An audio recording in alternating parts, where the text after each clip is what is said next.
వివరిస్తున్నారా జనసైనికుల్ని మీరు గెలిచిన నియోజకవర్గాల్లో? తప్పు కదా సార్. ఒకటి ఇప్పుడు పార్టీస్ పరంగా చూస్తారా, గవర్నమెంట్ పరంగా క్వశ్చన్ చేస్తారా? గవర్నమెంట్ పరంగా అనేది నాకు తెలియదు, కానీ పార్టీస్ పరంగా ఇప్పుడు సంథింగ్, ఇప్పుడు జనసేనకు సంబంధించిన ఎవరు ఆయనకి ఏదో సంథింగ్ కన్వీనర్కి ఏదో ఇష్యూ వచ్చింది అనుకున్నారు. అది ఏ రకంగా వచ్చింది? If something party should take the response అండి దానికి. కానీ ప్రాణహాని ఉందని కూడా ఇచ్చాడు కదమ్మా ఆయన. ఒక నిమిషం అండి. ఇప్పుడు తెలుగుదేశం పార్టీకి క్రమశిక్షణ సంఘం ఒకటి ఉంది. ఇఫ్ ఇన్ కేస్ అక్కడ ఎవరైనా ఇబ్బంది పడుతున్నారంటే, ఏ నాయకుడైనా సరే, అది ఎక్కడి నుంచి గ్రామ స్థాయిలో ఉన్న నాయకుడి దగ్గర నుంచి డెఫినెట్ గా రాష్ట్ర స్థాయి నాయకుడి వరకు వాళ్ళు ఖచ్చితంగా క్రమశిక్షణ సంఘం దగ్గరికి వెళ్ళాలి, అక్కడ సమాధానం ఇచ్చుకోవాల్సి వస్తుంది. అదే విధంగా జనసేనకు సంబంధించి కూడా ఇఫ్ ఇన్ కేస్ ఏదైనా జరిగితే party should take the stand. So జరిగిన దాని గురించి ఏంటి అనేది రెండు పార్టీలు కూర్చొని సమన్వయపరచుకుని మాట్లాడుకుని దీన్ని డీల్ చేసుకోవాలి. సో ఈ ప్లాట్ఫామ్లో డిస్కస్ చేసి డిబేట్ చేసి వార్నింగ్స్ ఇచ్చినంత మాత్రాన దానికి నాకు తెలిసి అదేం వర్కౌట్ అవ్వదు. ఎవరు కాదు సార్. ఒకటి మేజారిటీ ఒక పార్టీ ఒకటి చూసుకోవచ్చు, మైనర్ పార్టీ కింద ఒకటి చూసుకున్నాం అనుకోండి.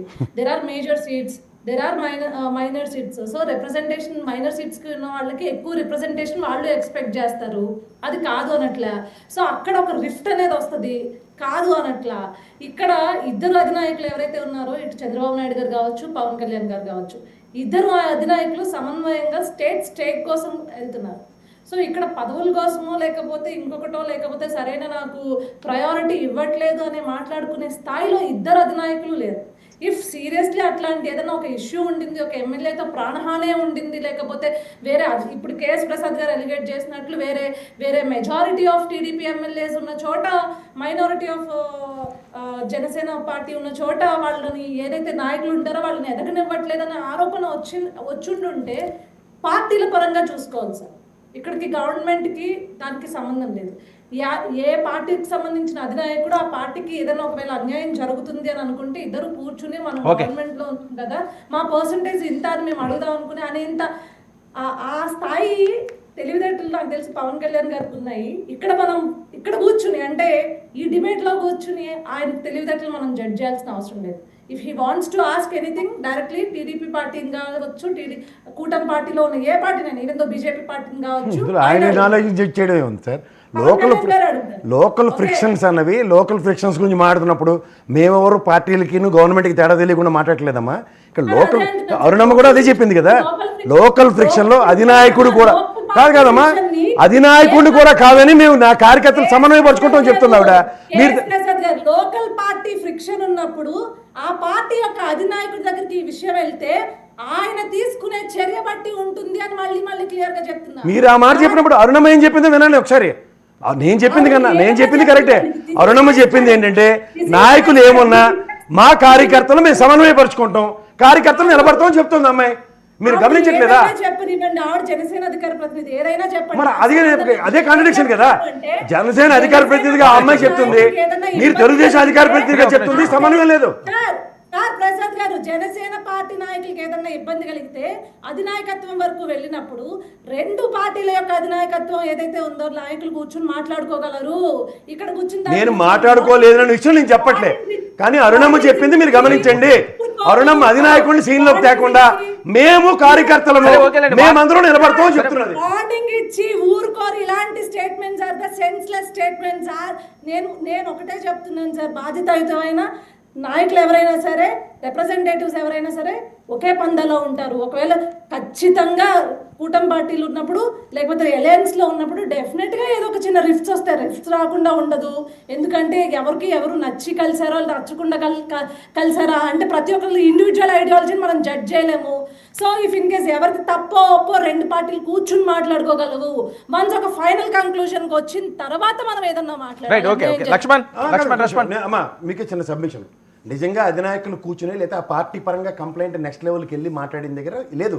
బట్ ఆయన డెలిబరేషన్ ఒక వీడియో రిలీజ్ చేశారు. ఆ దాంట్లో ప్రాణహాని దాకా మాట్లాడారు.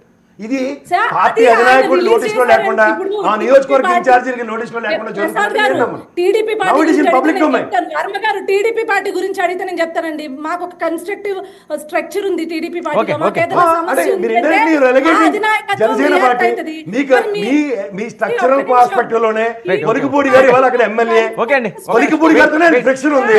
కేఎస్ ప్రసాద్ గారు, ఇట్స్ నాట్ కరెక్ట్. నేను చెప్పేది ఏంటి కరెక్ట్ కదమ్మా అక్కడ పార్టీ జరిగిన పరంగా- అరే ఇష్యూ ఒక మీరు నిమిషం ఆవిడ ఏం మాట్లాడతారు మీరే మీరు మాట్లాడండి. నాకు అర్థం కాదు. సమాధానం చెప్పండి అక్కడ ఏ సమాధానం? ఆవిడ సమాధానం మాట్లాడేది చెప్పండి మీరు కదా. మాట్లాడేది ఎవరికి అర్థం అవుతుంది ఎవరికి అరే ఒక నిమిషం ఆవిడ అర్థమవుతుంది? కంప్లీట్ చేసి డిబేట్లో మాట్లాడండి మీరు versus అనేది argument అరే ఏంటో ఒక్క- ఎవరికి అర్థమవుతుంది? కాదండి ఇప్పుడు మీరు ఆవిడ నాకు మాట్లాడిన నాకు అర్థం రీచ్ అవ్వాలా ఒక ఫ్రిక్షన్ ఉంది ఫ్రిక్షన్ అడ్రస్ చేయకుండా సరే ఒక టూ కాంట్రాడిక్టరీ స్టేట్మెంట్ వా- ఇద్దరు అధికార ప్రతినిధులు ఇస్తున్నారు. వాళ్ళు పార్టీలకు సంబంధించి ఆ, మరి వాళ్ళు అక్కడ వాళ్ళు debate version- పెట్టకండి. వాళ్ళు పెట్టండి. version వాళ్ళు చెప్తున్నారు Debate లో అది- అది పార్టీలు లక్ష్మణ్ చూసుకుంటారు, చెప్తారు. వదిలేయండి మరి, లక్ష్మణ్- debate ఎందుకు పెడతారు? అరే ఒక నిమిషం వర్మ గారు 1 సెకండ్. మేము 2 పార్టీలను రిప్రజెంట్ చేస్తున్న అధికార ప్రతినిధులు, గవర్నమెంట్ ఒక గవర్నమెంట్ రిప్రజెంట్ చేస్తున్న అధికార right right okay okay Laxman Laxman respond Laxman గుర్తుపెట్టుకోండి. ఎందుకు గుర్తు పెట్టుకునేది వర్మ గారు ఇక్కడ విలేజ్ స్థాయి నుంచి వచ్చేటప్పుడు ప్రెసిడెంట్ ఎంపీటీసీ జడ్పీటీసీ ఆయా మండల ప్రెసిడెంట్లు అన్ని రేపు రాబోయే స్థానిక ఎలక్షన్లకి ఇవన్నీ గ్రౌండ్ లో ప్రిపేర్ అయ్యి ఉంటారు అందరూ. సో ఇక్కడ ఎలా ఉంటుందంటే 3 పార్టీలు ఒకటే ఉన్నారు కాబట్టి వాళ్ళు సరే వాళ్ళ పార్టీ కొంచెం కోసం కాదు ఆధిపత్య మీ పార్టీ పోయిందని- కోసం చెప్పండి ఇది అయిపోయింది చెప్తాను సార్ అనేది సన్నివేశం అయిపోయి నేను చెప్తాను. అంటే ఇక్కడ ఆధిపత్య పోరు ఉంటది, అక్కడ నాయకత్వం దీనికి ఉంటది, వాళ్ళు చూసుకోవాలి. ఇక్కడ మేమేదో చూస్తామని అన్నట్ల కానీ ఒక్క పిఓఎస్ ఎవరైతే ఆ పాయింట్ ఆఫ్ కాంటాక్ట్ ఉన్నాడో పిఓసి, ఆ పాయింట్ ఆఫ్ కాంటాక్ట్ ఆ ప్రాణహాని ఉంది బాబా అంటే కనీసం ఆయన పట్టించుకోలేని పరిస్థితిలో పవన్ కళ్యాణ్ గారు ఉన్నారంటే మరి ఆ పిఓసికి ఏం భరోసా ఇచ్చినట్టు పవన్ కళ్యాణ్ గారు? అంటే అధికారంలో మీ ఎమ్మెల్యే ఉంటే మీ ఎమ్మెల్యే మీద ఆయన చర్యలు తీసుకోరు. నాకు ప్రాణహాని ఉందా బాబా అంటే పవన్ కళ్యాణ్ గారు ఈయన్ని పట్టించుకోరు. మా అన్నయ్యకి ఉద్యోగం కావాలి, నాకు ఉద్యోగం కావాలి, అవసరం అయితే మా పెద్దానికి ఇంకో ఉద్యోగం రావాలి. ఇదే ప్రతిపాదనలో ఉన్నారు. మా గవర్నమెంట్ బాగుండాలి, మా కార్యకర్తలు ఎలాగైపోయిన పర్లు, మా నాయకులు ఎలాగైపోయిన పర్లు, వాళ్ళ జోబులు చింపుకోవాలి, వాళ్ళ డబ్బులు ఖర్చు పెట్టుకోవాలి, 10,000కి 10 రూపాయలకి 20 రూపాయలకి అప్పుడు డబ్బులు తేవాలి, జెండాలు పోయాలి. కూలీలాగా మొత్తం 10 జెండాలు మోసుకుని వెళ్తే వాళ్ళకి ఇచ్చేది ఏంటంటే ఎవరు ప్రశ్నిస్తారో అన్ని పార్టీ నుంచి తీసేస్తారు. రేపు నాకు తెలిసి ఈయన కూడా పార్టీ నుంచి సస్పెండ్ చేయగలుగుతారు పవన్ కళ్యాణ్ గారు. ఆ పిఓస్ని కూడా నువ్వు మా పార్టీకి అవసరం లేదు బాబు వెళ్ళిపోయి మా పార్టీ నుంచి బయటికి తోసేస్తారు. అందరూ ఎటువంటి అవ్వదు. ఎందుకంటే ఆయన టీడీపీ వాళ్ళు ఎదిరించలేడు కదా, టీడీపీ కొలుపుడు శ్రీనివాసుకి ఆయన చెప్పలేడు కదా. బాబు నువ్వు సైలెంట్ గా ఉంటావా, పార్టీ నుంచి వెళ్ళిపోతావా, Right, right, ఎట్లా okay, ఉంటారు okay. అంటారు. అరుణ గారు ఏంటి? ఆయన ఏం చేస్తూ వెళ్ళిపోతారు ఓకే ఒక్క నిమిషం వెయిట్ చెప్పలేదు. అరుణ గారు సార్ నేను క్లియర్ గా మెన్షన్ చేస్తున్నా, ఇద్దరం సఖ్యతతో వెళ్ళాలి, దానికి అధిష్టానాలు 100% చర్యలు తీసుకోవాలి. కానీ ఈ లోపే అధిష్టానాలకు చేరే లోపే గనక ఏదైనా ఇబ్బందికరమైన పరిస్థితులను క్రియేట్ చేస్తే మాత్రం వచ్చే గ్యాప్ ని ఫిల్ చేయడానికి వైసీపీ రెడీగా ఉంది. ప్రతి పార్టీ నుంచి, కూటమిలో ఉన్న ప్రతి పార్టీ నుంచి నాయకులు ఈ విషయం గుర్తుపెట్టుకోండి. ఒక వ్యక్తి డైరెక్ట్ గా బయటకు వచ్చి థ్రెటన్ ఫీల్ అయ్యి ఓపెన్ అయ్యి మాట్లాడాడు అంటే అతను ఎంత స్ట్రగుల్ అక్కడ ఫేస్ చేసి ఉంటారో నేను అర్థం చేసుకోగలను. ఒక కార్యకర్త ఆ స్థాయిలో ఉంటే సపోర్ట్ లేకుండా గాలి కొదిలేసే సిచ్యువేషన్ అయితే మేము 100% చెయ్యం, మా పార్టీ కూడా చేయదు. ఆయన 100% మద్దతు ఇస్తూనే అక్కడ తప్పు ఎక్కడ జరిగింది అనేది 100% ఐడెంటిఫై చేసి సరి చేయడానికి ట్రై చేసిద్ది. దానికి కొంత సమయం కావాలి. ఈ లోపే గనక వాద ప్రతివాదాలు అనేవి జరుగుతూ ఉంటే ఆ గ్యాప్ అనేది అట్లాగే పెరుగుతూ పోతే దాని తర్వాత సరి చేయడం కూడా కష్టం. కార్యకర్తల్ని నాయకుల్ని వేరుగా చూడండి. నాయకులకు ఉండేటువంటి ఫెసిలిటీస్ వేరు, ఆపర్చునిటీస్ వేరు, కార్యకర్తకు ఉండేటువంటి స్ట్రగుల్స్ వేరు, అక్కడ ఉన్నటువంటి సర్కమ్స్టాన్సెస్ వేరుగా ఉంటాయి. కాబట్టి రెండింటిని ఈక్వల్ గా చూడొద్దు. ఈ విషయం మాత్రం క్లియర్ గా చెప్పదలుచుకున్నాను నేను. ఓకే ప్రసాద్ గారు ఇప్పుడు మాట్లాడు. ఇప్పుడు నేను అంటుంది ఏంటంటే ఈ పార్టీ ఆ పార్టీ ఇంకో పార్టీ 3 కూటమి ఉన్నాయి. ఇక్కడ వైఎస్ఆర్సీపీ రేపు ఇందాక లక్ష్మణ్ చెప్పినట్టు స్థానిక సంస్థల ఎలక్షన్స్ వస్తాయి. ఇప్పుడు వాళ్ళు ఆల్రెడీ 70-30 అన్నది ప్రాథమిక ఒప్పందం జరగకుండానే వాళ్ళ కూటమిలో ఎవరు రారు. పైపొచ్చి పవన్ కళ్యాణ్ గారు ఇంక్లూడింగ్ బీజేపీ కూడా ఆయనకే నెత్తికేసుకుని సీట్లు ఇచ్చుకున్నాడు. సో ఈ సర్కమాస్టెన్సెస్లో రేపు జరగబోయే దగ్గర ఇప్పుడు 70-30 కాకుండా వాళ్ళకి ఎలా ఉంటుందన్న దగ్గర ఇలాంటివన్నీ అట్రిబ్యూట్ అవుతున్నాయి. First thing. రెండోది ప్రతి నియోజకవర్గంలోనూ సమన్వయపరచుకోవడానికి ఇందాక అనుషం చెప్పినట్టు నిజంగా పార్టీ డిసిప్లినరీ కమిటీ ఉంటుంది, అలాగే జనసేన పార్టీకి కూడా డిసిప్లినరీ కమిటీ ఉంటుంది. కానీ డిసిప్లినరీ కమిటీ కన్నా ఇక్కడ ప్రాణం మీదకి వచ్చిందిరా బాబా అని అతను నెత్తి నోరు కొట్టుకొని పబ్లిక్ డొమైన్లో వీడియో రిలీజ్ చేస్తే దీనికి ప్రొయాక్టివ్నెస్ అధినాయకుల దగ్గర నుంచి ఖచ్చితంగా కనబడాలి కదా, పాసిఫై చేయడానికో లేకపోతే ఆయన్నో ఇన్నో పిలిచి మాట్లాడడానికి. కొలికిపూడి గారికి అయితే కొత్తగా సో దాన్ని పట్టించుకోవట్లేదా అన్న గారు? మీకు తెలిసినంత వరకు అధిష్టానం పట్టించుకోవట్లేదా? అంటే అది అలా ఏం లేదండి కొంచెం టైం పడుతుంది. బట్ మన దాకా వచ్చే లోపల అక్కడ వాళ్ళు భయపడిపోయారు. కాదు మరణమా నిజంగా ప్రాణహాని దాకా మాట్లాడేటంటే అధినాయకులు ఎవరు ప్యాసిఫై చేయలేనంటే కదా అతన్ని ఎవరో ఒక స్థానికంగా అలా ఏం లేదు సార్, అలా ఏం లేదు. ప్రతిదీ కూడా కాన్ఫ్లిక్ట్ మేనేజ్మెంట్ నువ్వు చేయగలవా మళ్ళీ వీడియో డెలిబరేషన్ నేనైతే కాన్ఫ్లిక్ట్ మేనేజ్మెంట్ కమిటీ ఉంది సార్. కాన్ఫ్లిక్ట్ మేనేజ్మెంట్ కమిటీ ఉంది, కానీ ఈయన థ్రెటన్ ఫీల్ అయ్యాడు కాబట్టి భయంతో వెంటనే ఓపెన్ అయ్యాడని చెప్పి చెప్తున్నాను నేను. ఇప్పుడు ఒక కార్యకర్త ఒక ఎమ్మెల్యే స్థాయిలో పార్టీ కనుక భరోసా ఇచ్చుంటే ఓపెన్ అవ్వడు కదా. పార్టీ ఆయనకి భరోసా ఇవ్వకపోతే ఓపెన్ అయ్యాడు.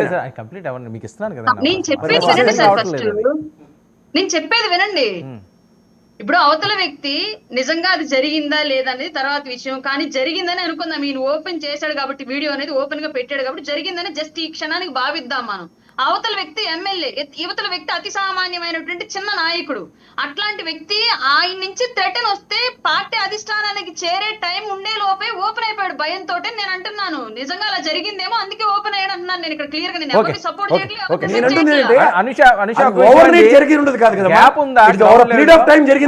గ్యాప్ ఏమైనా కనిపిస్తుందా అనుష గ్రౌండ్ లెవెల్లో? నాకు ఐ డోంట్ థింక్ సో అండి. నేనంటే ఇప్పుడు మీరు ఒక పర్టికులర్ ఇన్సిడెంట్ ని పెట్టుకుని గ్యాప్ ఉందా అంటే నేను చెప్పలేను, కానీ ఇప్పుడు అది ఇండివిజువల్ లీడర్స్ వరకు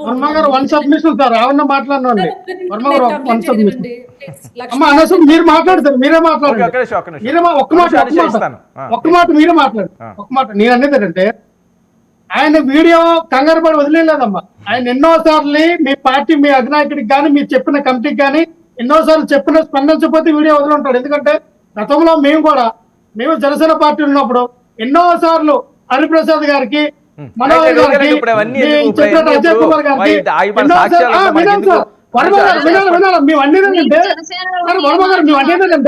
ఇప్పుడు ఏమంటుంది తెలియకుండా, అధిష్టానానికి తెలియకుండా కంగారు పడిపోయారండి. వీడియో పెట్టేశారండి, కంగారు పడి వీడియో పెట్టమ్మా. ఆయన ఎంతో ప్రయత్నించుంటాడు. ఆయన ప్రయత్నిస్తే మీరు పట్టించుకోలేదు కాబట్టి పబ్లిక్ డొమైన్ లో వీడియో పెట్టాడు. మీరు పట్టించుకోలేదు, పవన్ కళ్యాణ్ గారు పట్టించుకోలేదు, జనసేన పార్టీ పట్టించుకోలేదు కాబట్టి వీడియో పెట్టాడు. పార్టీలోకి వెళ్ళిపోయారు, మీకు నచ్చలేదు, మీ పని దీని గురించి మీరు మాట్లాడండి. ఇప్పుడు గతం గురించి మీరు అన్నది కాదు సార్.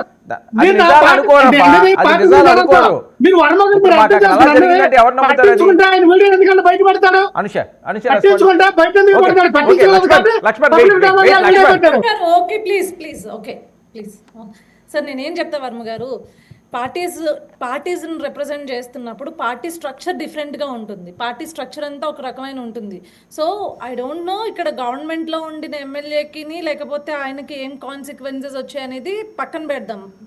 ఇక్కడ మా పార్టీ ఉందండి. ఇప్పుడు నాకే ఏదన్నా జరిగింది అనుకోండి, we have a structure to report the party. ఇప్పుడు నా అధినాయకుడు ఎవరైతే ఉన్నారో, నా టీమ్ హెడ్ ఎవరైతే ఉంటారో, మేము వాళ్ళకి రిపోర్ట్ చేస్తాము. సరే ఇది నా పరిస్థితి, ఇదిగో ఇట్లా పలానా వాళ్ళు నన్ను టార్గెట్ చేశారని నేను చెప్తాను. అక్కడి నుంచి నాకు అది అక్కడి నుంచి హెల్ప్ వస్తుంది. లేకపోతే పలానా వేరే పార్టీ, కూటమిలో ఉన్న పార్టీల వాళ్ళు ఇలా నన్ను టార్గెట్ చేశారంటే దే ఆర్ అన్నెసెసరీలీ